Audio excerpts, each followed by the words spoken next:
Hello guys, welcome back to MK coaching classes. आज हम पढ़ाएंगे आप लोगों को प्रेजेंट टेंस।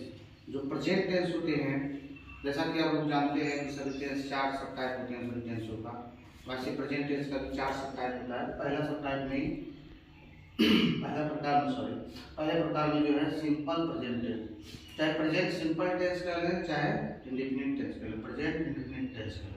तो उसको अगर हम पहचानना रहेगा हिंदी में तो कैसे पहचानेंगे? जिस हिंदी वाक्य के अंत में आपको मिल जाएगा ता है, ती है, ते है, ऐसे शब्द मिल जाएंगे तो उसे हम प्रेजेंट सिंपल टेंस करते हैं। इसकी सहायक क्रिया डू डज होती है। सिंगुलर नंबर कर्ता के साथ डज लगाते हैं और प्लूरल नंबर कर्ता के साथ डू लगाते हैं। अगर कोई हिंदी के सेंटेंस ना देके इंग्लिश का सेंटेंस दे दिया है तब कैसे पहचानेंगे कि प्रेजेंट सिंपल टेंस में? तब उसमें हम क्या पाएंगे? डू डज पाएंगे। अगर डू डज नहीं मिलता है तो वर्ब का पांचवा फॉर्म मिलेगा।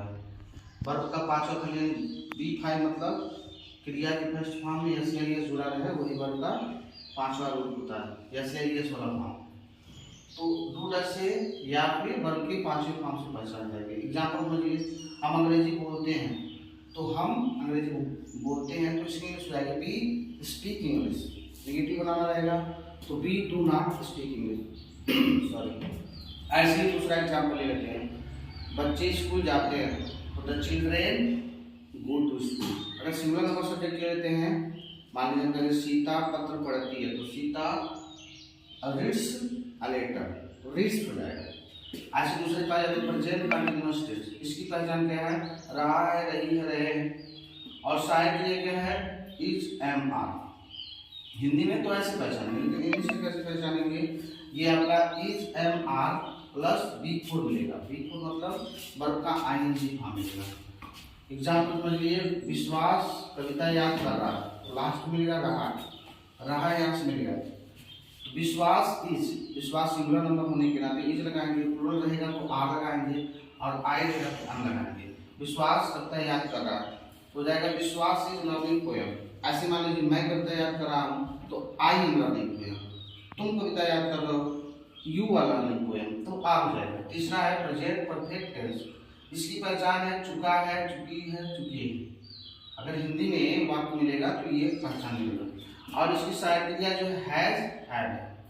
सिंगुलर नंबर करता यानी एक वचन कर्ता के साथ है, दो वचन कर्ता के साथ है का प्रयोग होता है। अगर इंग्लिश टू इंग्लिश सेंटेंस दे दिया है, कैसे पहचानेंगे कि कौन सा टेंस में है? तो इसमें हैज या हैड, उसके बाद बी3 मिल जाएगा। हैज है के बाद बी3 मिल जाएगा तो आप पहचान जाएंगे कि प्रेजेंट परफेक्ट टेंस में है।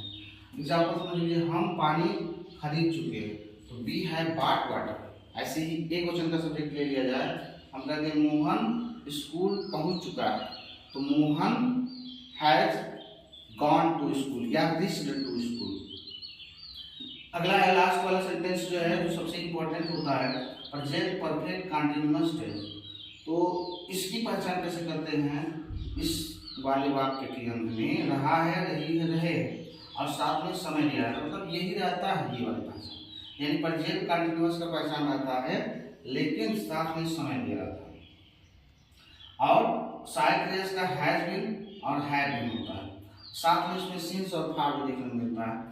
तो हैज और हैड के बाद बीन रहेगा, साथ में सिंस फार रहेगा। और एक वचन के साथ हैज भी लगाते हैं, दो वचन के साथ हैड लगाते हैं। अगर इंग्लिश टू इंग्लिश सेंटेंस रहेगा तो एक वचन मतलब उसमें आपको क्या दिख जाएगा? हैज दिख जाएगा प्लस बीन दिख जाएगा, साथ में बी फोर दिख जाएगा। बी फोर मतलब वर्ब का आईएनजी फॉर्म, ये वाला कंटीन्यूअस वाला जो है बी फोर दिख जाएगा प्लस उसमें सिंस पार दिख जाएगा प्लस टाइम दिख जाएगा। एग्जाम्पल समझ लीजिए, मैं 1 बजे से सो रहा हूँ। सेंटेंस है मैं 1 बजे से सो रहा तो I have been sleeping since 1 o'clock। ऐसे ही दूसरा सेंटेंस ले ले, तुम सुबह से घूम रहे हो तो you have been wandering since morning. या सिंगुलर नंबर सब्जेक्ट वाला कोई सेंटेंस ले लेते हैं, आदित्य 1 घंटे से खेल रहा है तो Aditya has been playing for an hour. इस तरह का वीडियो देखने के लिए चैनल को सब्सक्राइब कीजिए, लाइक कीजिए, शेयर कीजिए।